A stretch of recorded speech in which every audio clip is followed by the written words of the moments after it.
This session is about finding strength in the midst of chaos. With all what's happening right now and the turbulence and the crisis that we're going through in the Gulf, we decided to do a session where we talk about what are the different tools and tricks and techniques that we can use to actually push through these difficult times that we're going through right now. Okay, guys, just to give you a little bit of background about me, probably some of you are thinking, what qualifies this guy to actually talk to us? So 20 years ago, I wanted to understand what was the difference between successful people and non-successful people, happy people, not happy people. Try to understand what are their values, what are their beliefs, how do they behave, what gives them their edge. And then slowly it evolved into studying millionaires, billionaires, high-performance athletes, Olympians, and companies with over a track record of profitability for over 10 years, trying to understand what gives these people and organizations their edge, right? And then, so I applied these tools for myself and I saw that, wait a minute, these things work. And then slowly I found myself helping people to actually achieve their targets in life and business. And then after that, I started my own company, which I'm the CEO of, called SuperHuman X. We're all about human development, but now we're about human and AI development. That's a different story. And these are not theories that I know. These are things that I've practiced. So if you go into my background, I've been bankrupt several times in my life. I've struggled with panic attacks for 12 years growing up, and I was homeless at some point. So these are not just theories. I've been around the block. I've tested these things, and that's why I'm able to talk about them. And that's why I've been able to work with people from all walks of life, from top CEOs to teenagers, to mothers, to parents.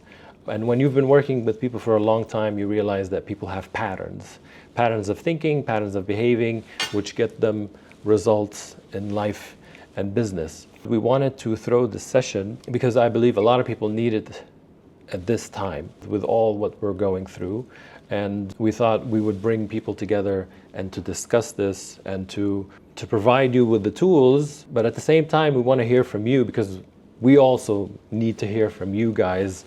What do you do? What do you try? And what gives you results and what keeps you pushing through as well? So we need it more than you guys need it. We all need it. What do we really care about? We really care about getting outcomes, getting results, or basically with what's happening right now, what's our reaction in a productive way, especially when there's uncertainty, when there's crisis happening in our lives, and some of us are in the line of danger. But before we think about these outcomes or reactions that are productive, we have to have a set of behaviors, as you can see here from the slide. Behaviors achieve outcomes or results. But before behaviors, it starts with our thoughts and our feelings. So if I want to influence the outcome in my life, the results, I need to start changing this. I need to start working on my thoughts and my feelings. When I'm training a lot on emotional intelligence, I start to explain what's really happening with us. If you've ever read the book Emotional Intelligence, the book doesn't start by psychology, it starts with biology. So he starts to explain to you that where we feel is in the amygdala, which is at the base of the skull, right? That's the origin of your emotions. That's where you feel. And then you have this part over here in front, which is called the neocortex. This is in charge of analysis, being rational. So when you're in a state of fear or phobia, or what we call an emotional hijacking, two things can happen. It's either your emotional brain, your amygdala, will disable your neocortex, or it will convert it under its authority. And that's why people react sometimes in ways where they black out and they don't know what they're doing anymore. What we want to do in a state of emotional hijacking is we want to be able to turn on our neocortex so that we're able to get back online and to really influence our reactions in a much more productive way, especially when there's a time of crisis. So the book talks about how a person that's very smart, but because his professor gave him a bad grade, he went and shot him, right? That's not smart.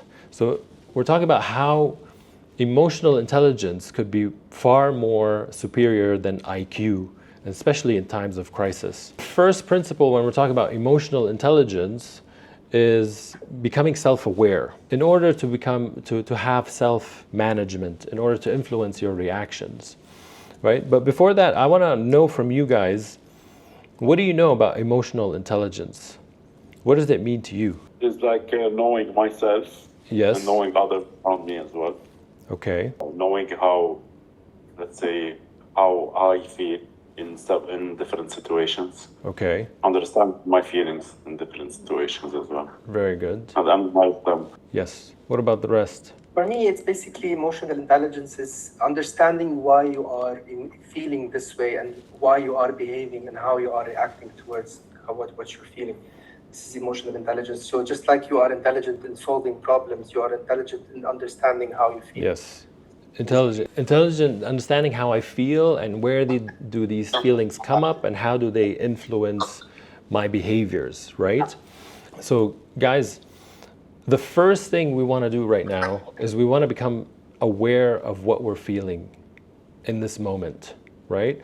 So self-awareness is, what am I feeling? Asking yourself, what am I feeling in this moment? Most people don't know what they're feeling, right?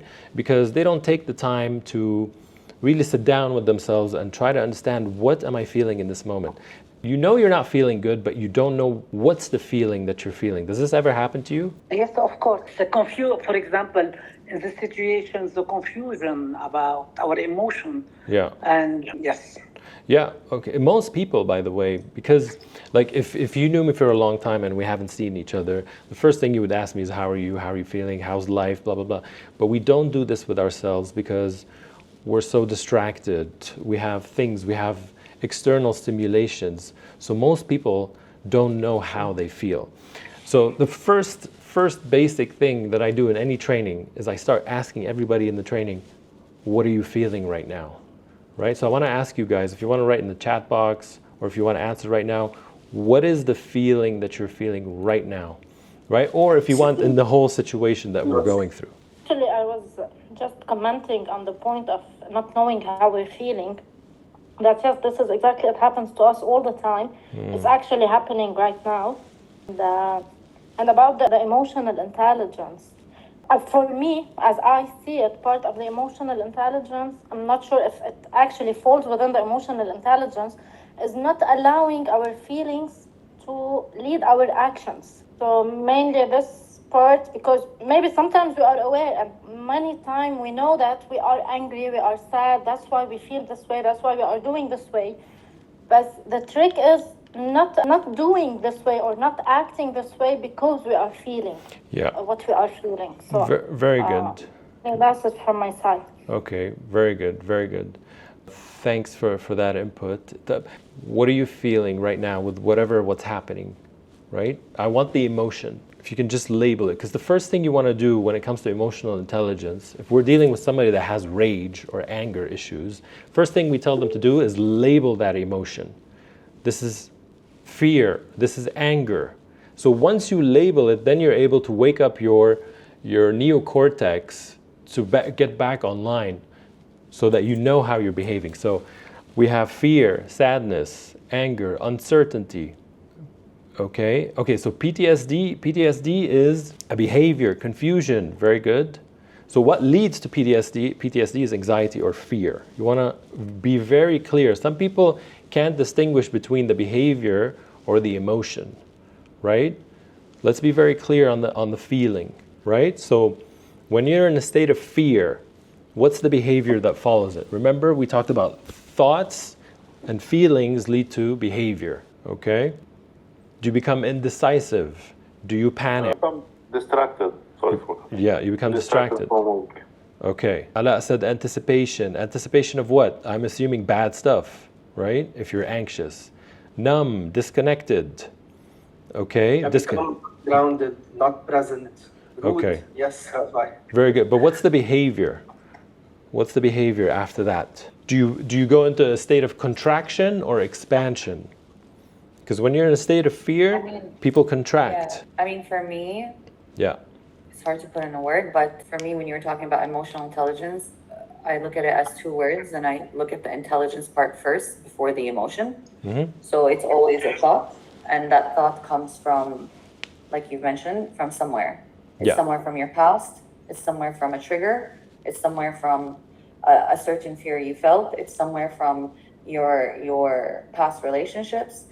Everything can influence why you feel a certain way. So I think the intelligent part of emotional intelligence is the first thing to look at before the emotion. And yes, you need to name your emotion to understand, but I think a lot of us just name surface emotions like sad, angry, happy, etc. And there's like, I think maybe around 70 different emotions that you can feel when you look deeper. And then you'll realize that it isn't even just about the situation that's happening right now. That situation is just a catalyst to the things that you need to work on anyways and other things in your life. So it is a really opening. So when you say, how do you react? For me, I expand, I don't contract. Very good. I want more, I want to understand more, because when you understand, you can then navigate those thoughts and those narratives to something different. So you're taking it as an opportunity to grow. 100% always an opportunity to grow. Very because good. that will allow you, it's almost like when you understand what you're feeling or where the thought came that brought that feeling, you do have more control on that thought, and it changes how you act, you behave, everything changes. Very how good. you speak, all of it. So Very good, very good. Okay, I don't know about you guys and your relationship to meditation. I've been meditating for the last 15 years. It's a great tool to help me stay in touch with my internal world and to find out what's really going on inside of me and to become aware of it and aware of my thoughts and what's triggering these emotions. Some people don't like meditation. I would advise journaling. Journaling is very, very effective. Okay, just don't filter anything. Dump all of your feelings, no judgment, whatever the feeling is, dump it on the paper and then say, I'm going to put everything on this paper and then I'm going to push it aside and deal with my day. So number one, becoming aware of my emotions.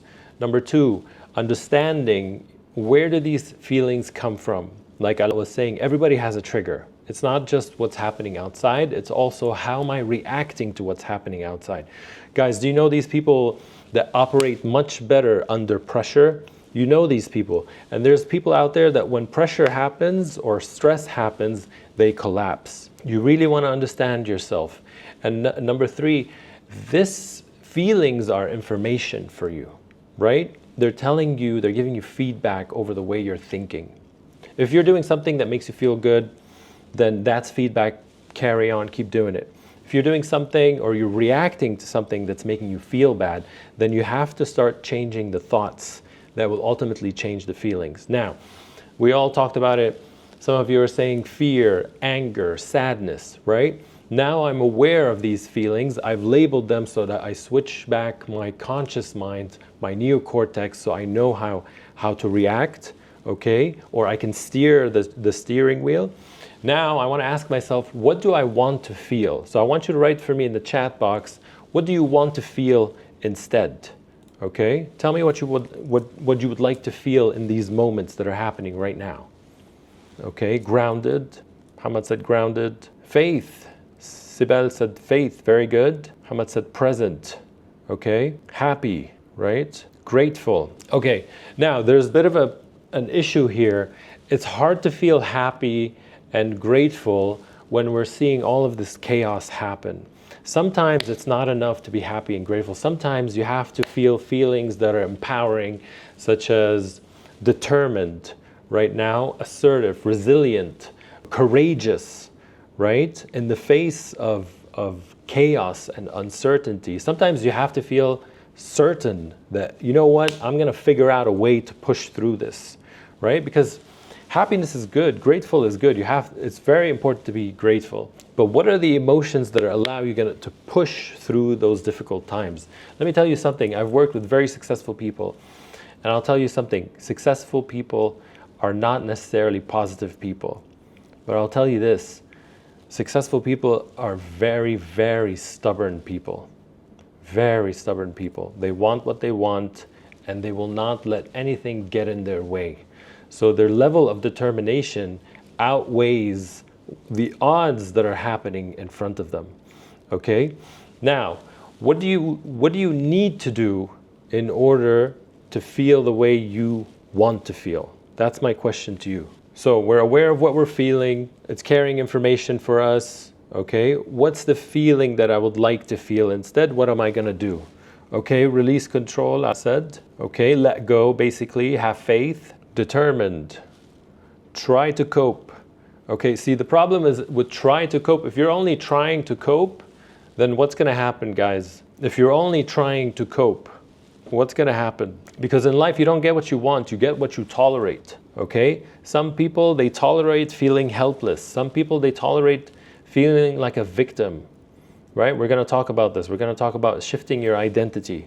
Then we have, now that I'm becoming aware of my emotions, of myself, I can start to become aware of other people. The more you practice self-awareness, the more you can become aware of what other people are going through. I'm not going to go through social awareness. We'll go through it another time. But for now, having that awareness is very important. Some of you said then having behavioral awareness is when I'm feeling this way, what's my reaction? What's my tendency to react? Okay, some of you said I get confused. Some of you said I get paralyzed. Some of you said I try to distract myself from reality. I get numb, I get distracted or disconnected or dissociated. How would you like to behave instead in these moments of uncertainty? Calm, very good, Nadine. Logical, proactive, emotional sovereignty, very good, very good. What is the action that you would like to take when things are kind of chaotic, falling apart, right?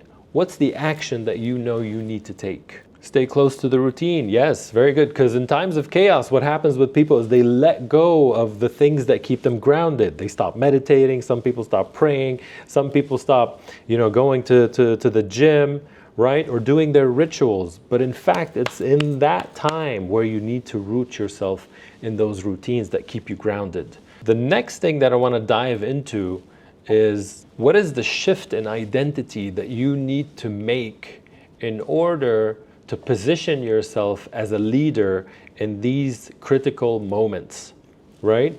So there's two questions that you need to ask yourself, okay?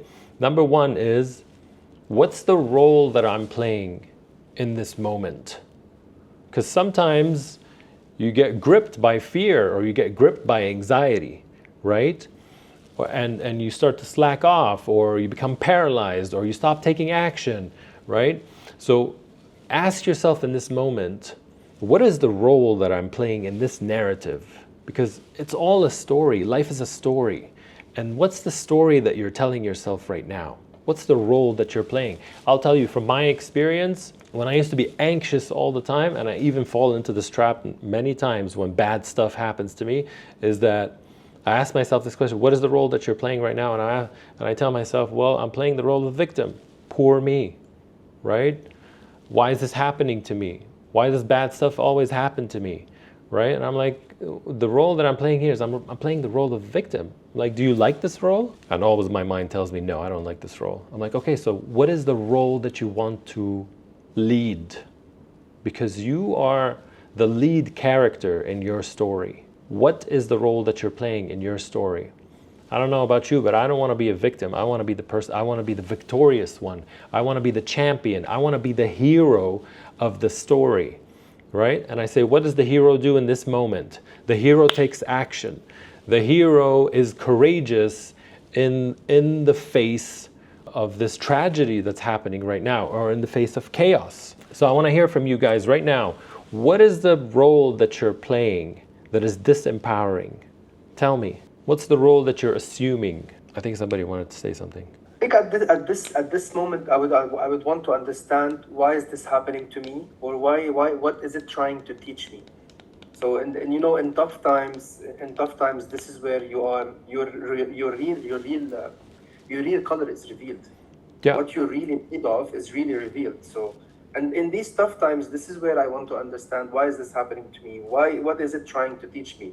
maybe something around me is happening to me and it's completely out of my control.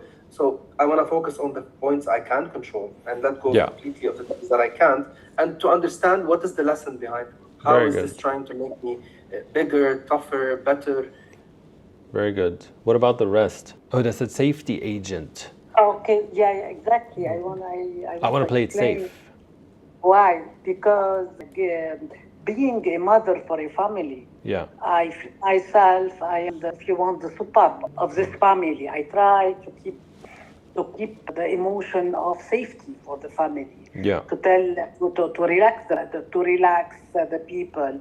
It's related maybe to the age or to the responsibility in life. It's to calm the people. And when you're trying to play it safe and everything, how do you behave in that role that you're playing? I try to understand what's happened and trying to extract all the positive things from this situation in order to play the role.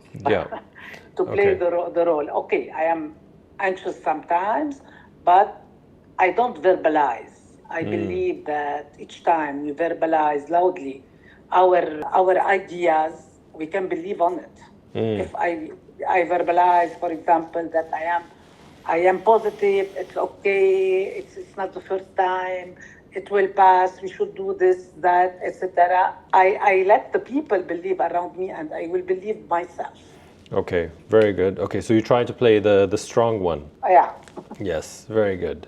Okay, so for the ones that get stuck in a role where it's disempowering, what role do you want to play moving forward? What is the role that you would like to play in this story? I think the go-to guy. This is for me, for example, the go-to guy. You know, whenever someone is feeling anxious, someone is feeling down, someone is feeling fearful, you can ground them. You can put them on. You want to be the hero. Yeah, somehow. You want to be the hero of the story, right? Guys, the bigger the dragon, the more epic the story. Right now, we are facing one of the biggest challenges. I'll tell you something. I was thinking about this yesterday. I was thinking, you know what? I lived in Lebanon for most of my life, and because of all the uncertainty and everything, we moved to the GCC. I'm probably reflecting what a lot of you feel like. We're like, Khalas, we want to go somewhere stable, and I'm like, it's amazing how the thing that you're most afraid of followed you, right? That's incredible. And now I'm in a place where I have to kind of deal with my child self and to reassure it that even though you tried to get out, it still followed you. So now you have to find your certainty. And in the midst of this big monster, because everybody has a monster, you're going to have to find a way to tame your mind. You're going to have to find a way to ground yourself. That's where the most learning is. By the way, they did a study over two types of people. These two types of people were traumatized completely.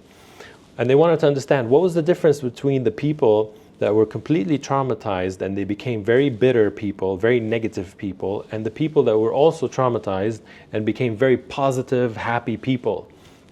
You know what was the difference?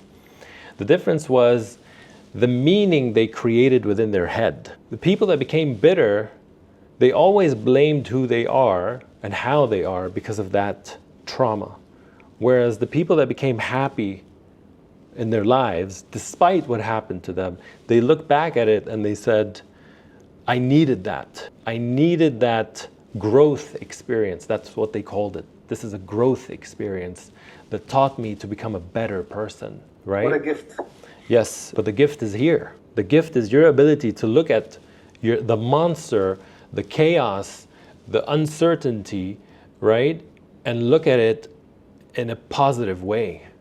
The challenge is, how do you stay loving, kind, generous, courageous when you're seeing how humanity operates?